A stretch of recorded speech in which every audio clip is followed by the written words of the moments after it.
Halo semuanya, kembali lagi dalam video pembelajaran kita kali ini. Dan harapannya kita semua masih tetap dalam keadaan sehat ya. Materi yang akan kita bahas kali ini adalah tumbukan. Kompetensi dasar yang harus kita capai bersama adalah menganalisis konsep momentum dan impuls serta hukum kekekalan momentum dalam kehidupan sehari-hari. Dengan tujuan pembelajarannya, yang pertama, menjelaskan pengertian tumbukan, yang kedua, menguraikan jenis-jenis tumbukan. Yang pertama, tumbukan. Tumbukan merupakan suatu kejadian yang umum dalam kehidupan sehari-hari. Misalnya, raket tenis dan tongkat bisbol yang memukul bola biliar.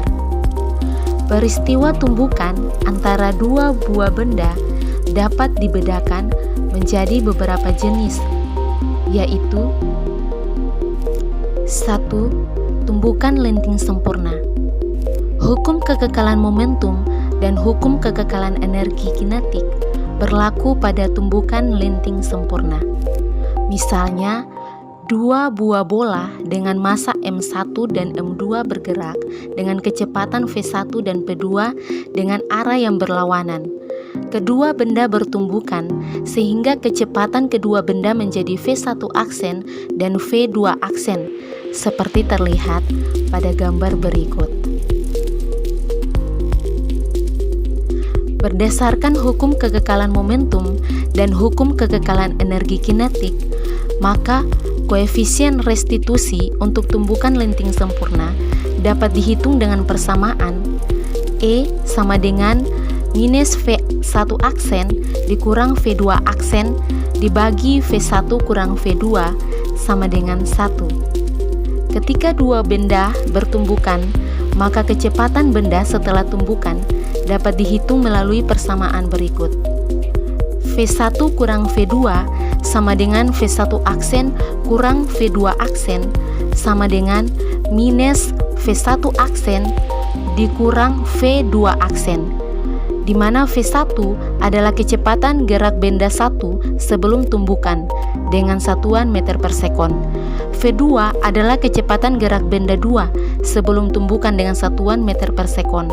V1 aksen adalah kecepatan gerak benda 1 setelah tumbukan dengan satuan meter per sekon, dan V2 aksen adalah kecepatan gerak benda V2 setelah tumbukan. Yang kedua, tumbukan lenting sebagian. Hukum kekekalan momentum berlaku pada tumbukan lenting sebagian, tetapi tidak berlaku hukum kekekalan energi kinetik.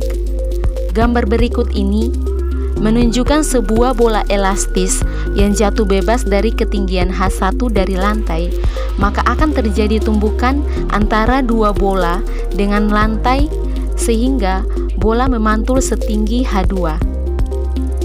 Nilai koefisien restitusi pada tumbukan lenting sebagian adalah 0 kurang dari E kurang dari 1.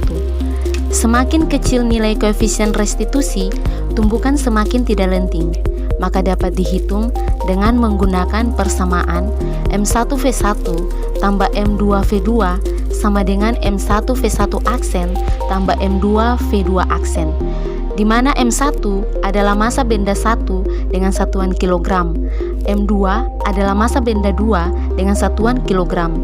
V1 adalah kecepatan awal benda 1 dengan satuan meter per sekon.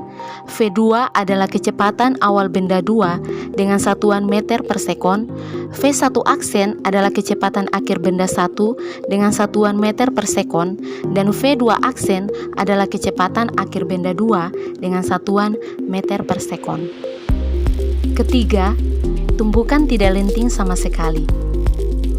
Tumbukan di mana energi kinetik tidak kekal disebut tumbukan tidak lenting sama sekali. Energi kinetik awal pada tumbukan diubah menjadi energi jenis lain, seperti energi panas atau potensial, sehingga energi kinetik akhir total lebih kecil dari energi kinetik awal total, seperti pada gambar berikut.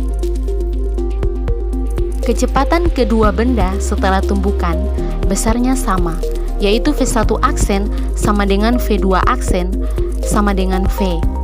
Maka, berdasarkan hukum kekekalan momentum, pada persamaan tumbukan tidak lenting sama sekali, dapat dirumuskan dengan menggunakan rumus M1 V1 tambah M2 V2 sama dengan M1 tambah M2 dikali V aksen, di mana M1 adalah massa benda ke-1 dengan satuan kilogram, M2 adalah massa benda kedua dengan satuan kilogram, V1 adalah kecepatan awal benda 1 dengan satuan meter per sekon, V2 adalah kecepatan awal benda 2 dengan satuan meter per sekon, dan V aksen adalah kecepatan kedua benda setelah bertumbukan dengan satuan meter per sekon. Terima kasih.